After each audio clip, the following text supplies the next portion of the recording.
up Mica Mountain. This is supposedly the easy part right here.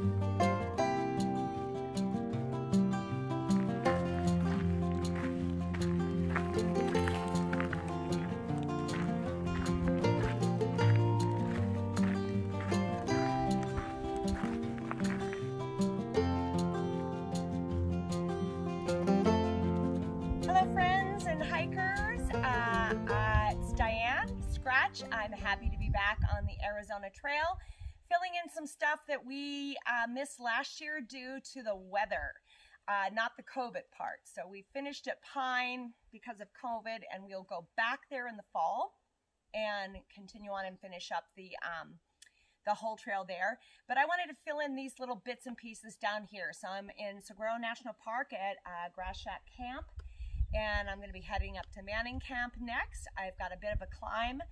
It's really hot out, and there are not a lot of water sources. So most everything has dried up, and anything that is, there is a little pond here at Grass Shack, but it's pretty gross. So there, you definitely have a good use for your bandana here to basically pre-filter before you do the regular filter. I found a good use for that Arizona bandana. You can see all the stuff that the bandana filtered out. Now I have to put this through my Sawyer filter. And I will finish this up and then head down to the southern terminus and redo that section from Miller Peak to Patagonia that we missed due to snow. Remember the snow? That was a nightmare. So this is exactly opposite weather. So it's really hot. I've been lucky that I've had a little bit of a breeze, so the temperature stayed around 88 if my watch is to be believed, which is about 10 degrees cooler than what was predicted at the lowlands. So that's pretty nice. And then we'll just kind of see from there. I actually I didn't cowboy camp, but I probably could have. I slept without my rain tarp and just the netting, and it was great. You could see the stars. I love camping like that. It's so gorgeous. And then I don't know what it'll be tonight. It's supposed to be cooler, up at the top. We'll see how that goes. Now I'm gonna filter some water.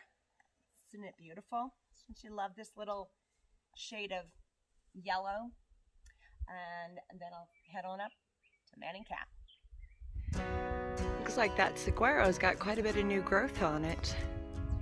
I think you can eat those little flowers up there. But the trick would be to be able to climb up there and get them without getting stabbed to death. There's a bug on my face. The climb is long, dry, hot. My pack is really heavy with 7 days of food and all this water. But these little pieces of shade come in handy.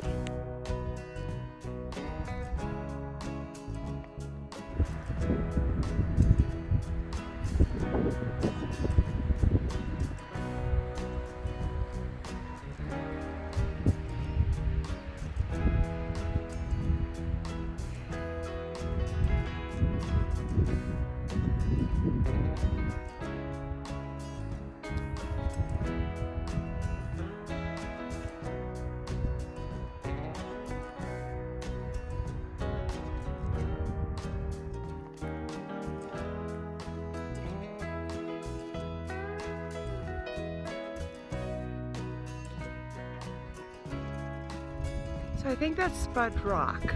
I'm standing on Mica Mountain, just out of Manning Camp.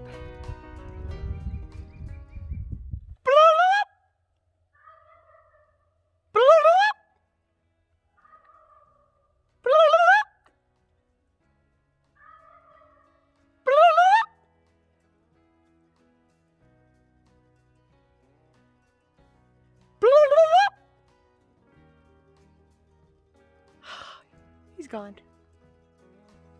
Woohoo! I'm on Mica Mountain, woohoo! This is an amazing, sweeping vista. Oh, I remember this. This is Arizona. This is incredible.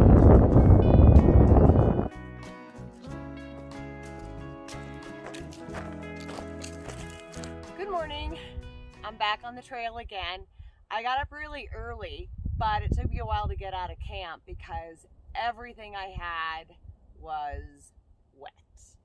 I got into Manning Camp last night, and you know, there were some campers there. There was a group of 4 boys and a guy my age leading them, and he was the father of 2 of the boys.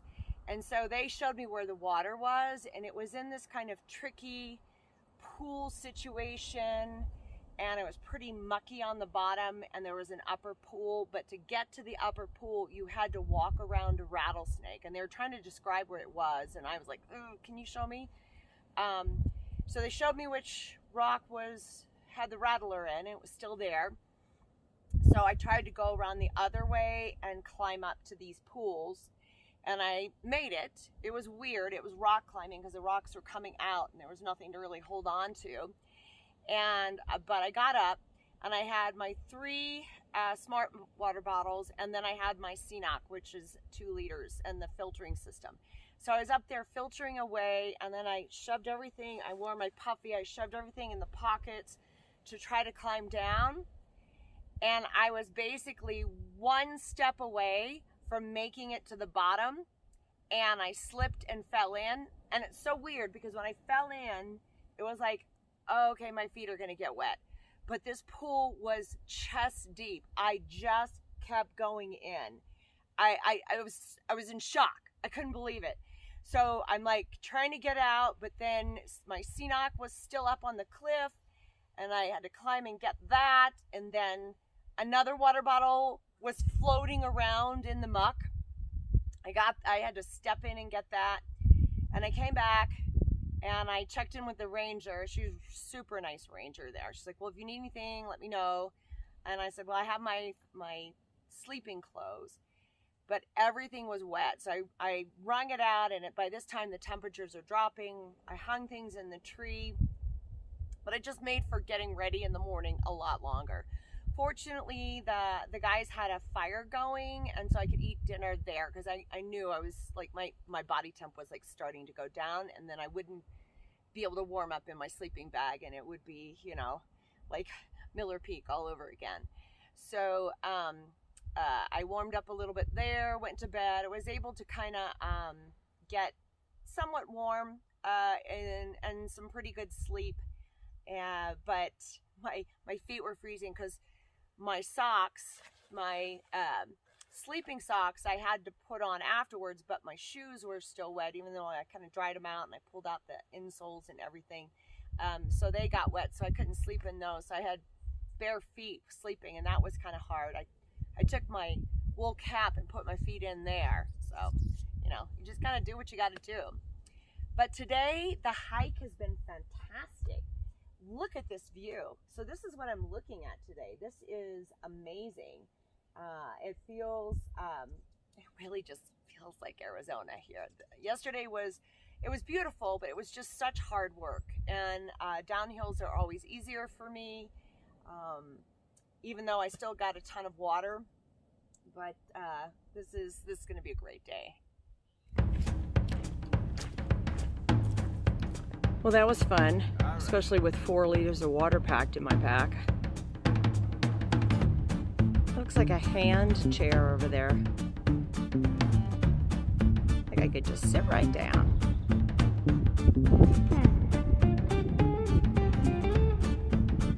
For those that ask us why we do this, this is why we do this.